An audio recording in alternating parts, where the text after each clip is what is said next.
අද අපි ඔයාලට දෙන්න හදන්නේ ගිනි කකා ජෑම් පාස් එක්ක කිඹුලා ගයිස් අද අපි ඇවිල්ලා තියෙන්නේ බලපිටිය තුඩුවේ කොට පියල් මාමගේ දර පොරණු පාන් බේකරියකට. අපි එකම පිටිමෝලියෙන් තමයි මාළු පාන් ජෑම් පාස් කිඹුලා බනිස් ඔක්කොම හදන්නේ. අද ඔයාලට පෙන්නන්නේ පිටි කිලෝ එකකින් කොහොමද හදන්නේ කියලා.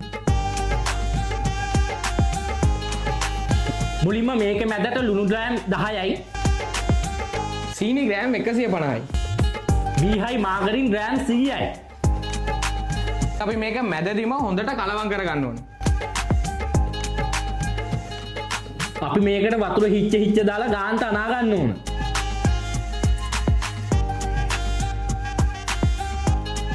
අපි මේකට වතුර මිලිලීටර් 600ක් 650ක් විතර දාගත්තා. ඒකට දැන් මේ ඊස්ට් ග්‍රෑම් 10 දාගන්න ඕන.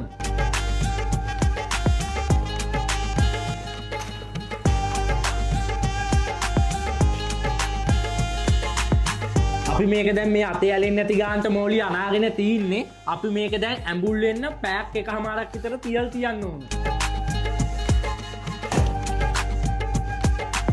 අඩෝ ඔයද තාම අදනෝනේ මම බාරකට විකාටකින් එන්න හරියේ.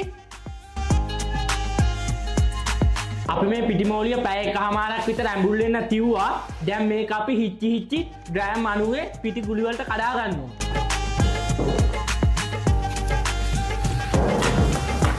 මේ පිටි ගුලි ටික විනාඩි 40කට පස්සේ දැන් නම් පට්ටෙටම පිපිලා තින්නේ. මේක ඉස්සලා තුනි කරගන්න.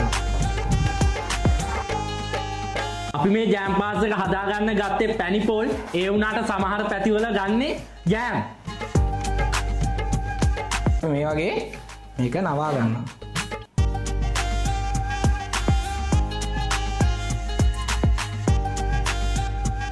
අපි දැන් මේක මේම හදාගත්තට පස්සේ තෙල් ගාපු තැටි එක විනාඩි 30ක් විතර ආයෙමත් පෙපෙන්න තියෙනවා. අපි මේ ජෑම් පාස් එකේ ගාන්න සීනි පැණි එකක් හදාගත්තා.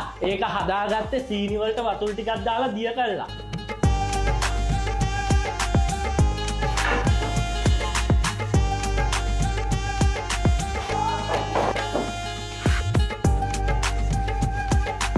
මේ තමයි අපි හදාගත්ත කිඹුල්ලු ටික. පැයකට පස්සේ අරක විනාඩි 30ක් වුණාට මේක පැයක් තියාගන්න ඕනේ.